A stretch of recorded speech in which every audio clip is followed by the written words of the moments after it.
Good afternoon. Excuse me. Well then. Anyway, three pieces of evidence, right? Have you ever come home from anywhere after curfew? Your mama been standing there by the door, and she asks, "Where have you been? Why are you late? What have you been doing?" Three questions, right? Excuse me. There is something psychological about those three questions and the need for three questions to prove that you are telling the truth. However, perhaps you've done that too many times. And so you are late, you know you're late, you know your mom's gonna be standing by the door, and you think you know those three questions because you've heard them so many times. It doesn't really matter where you've been, but you've now decided to say you're at Bob's house playing video games, lost track of time as your three answers. So you get home.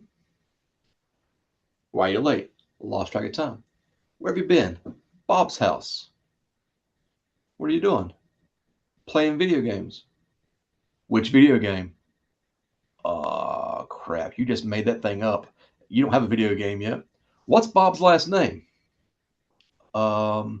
See, when you get to a controversial topic or a topic where the audience is not going to automatically believe you, they're going to need more than three pieces of evidence for truth. I think a lot of times students get hung up assuming that everyone they're writing to in their audience will automatically believe them, and therefore the three most basic pieces of evidence are enough. Complex topics, controversial topics, and topics where the audience may not automatically believe you need more. So recently I was asked, how do I provide more support? What do you mean by that? I believe the comment on some kind of feedback, something like every paragraph needs a strong, clear topic sentence. Then it needs to have that backed up properly. Every body paragraph has to have enough support for that topic sentence and transitions. Three may not be the magic number. Three is a good starting point. Three is a basic piece of evidence. That could be definition, examples, comparisons, comparing contrasts, cause and effect languages. It could be any variety of pieces used to support that topic sentence. And three might be the basic starting point. However, as you're building toward the strongest point of the paper, you might need more than three. Or if you're having a highly controversial paper, you might need more than three. Three might not always be the answer. So as you're building out your outline, you have your thesis, you have your major ideas, major point 1, 2, 3, maybe you need a fourth, maybe you need a fifth. There is no three-body paragraph in the real world, right?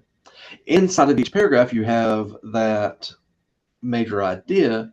Then you have A, B, C, D, E, F, G examples,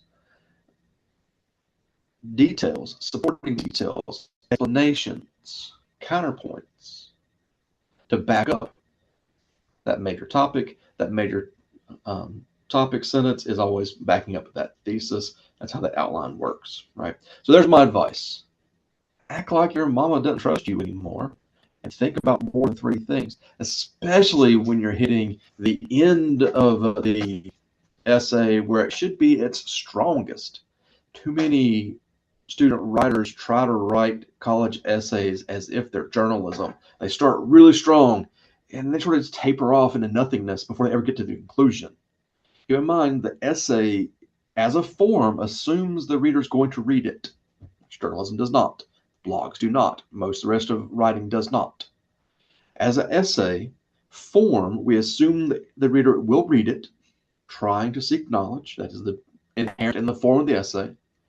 Then we have to think about the reader's experience so that it makes sense, the transitions work, but also the memory of it, right? And so in both cases, the memory and the reader's experience, the strongest point should be at the end of the essay. So you're constantly building up to a strong point so that the person remembering it is constantly thinking about a strong idea and then remembering your paper backwards. Right? So you're building to a strong point. Your strong points probably need more than 3 supporting details in most cases, especially if it's controversial, especially if it's a complex thought. Too often students rush really complex, interesting thoughts with 1 or 2 details and move on, assuming they must be right, assuming the reader's already going to know what they're talking about, and then just flies away with not enough explanation to support that interesting thought, which is a shame. I hope that helps. As always, if you have questions, please let me know. Have a good day.